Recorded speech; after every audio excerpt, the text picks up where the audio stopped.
మనిషి కాదు, ఒక రోబోట్ మంత్రి అయితే ఎలా ఉంటుంది? వినడానికి సైన్స్ ఫిక్షన్ సినిమాలాగా అనిపించవచ్చు, కానీ అల్బేనియా అనే దేశం దీనిని నిజం చేసింది.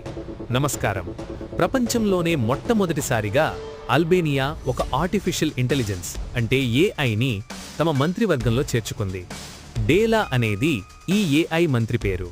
అల్బేనియన్ భాషలో డేలా అంటే సూర్యుడు అని అర్థం. అసలు ఏఐ మంత్రి ఎందుకు? అల్బేనియా ఎదుర్కొంటున్న అతిపెద్ద సమస్య అవినీతి. ప్రభుత్వ ప్రాజెక్టుల టెండర్ల నుండి నిధుల కేటాయింపు వరకు ప్రతిదీ పారదర్శకంగా మార్చడం, అవినీతిని పూర్తిగా నిర్మూలించడం డేలా యొక్క ముఖ్య విధి. మనుషుల్లాగా పక్షపాతం, తప్పులు లేదా లంచాలు డేలా పర్యవేక్షణలో ఉండవని ప్రధానమంత్రి హామీ ఇస్తున్నారు. డేలా ప్రభుత్వానికి కొత్తేమీ కాదు. 2025 జనవరి నుండి ప్రభుత్వ వెబ్సైట్లో వాయిస్ అసిస్టెంట్గా డేలా పనిచేస్తోంది. ఆ పనిలో చూపిన ప్రతిభే మంత్రి పదవికి దారితీసింది. అయితే పాలన యొక్క భవిష్యత్తు ఇదేనా? మనుషులు నిర్మూలించలేని అవినీతిని యంత్రాలు అంతం చేయగలవా, లేక ఇది కేవలం ఒక రాజకీయ నాటకమా? మీ అభిప్రాయాలను కామెంట్ చేయండి. ధన్యవాదాలు.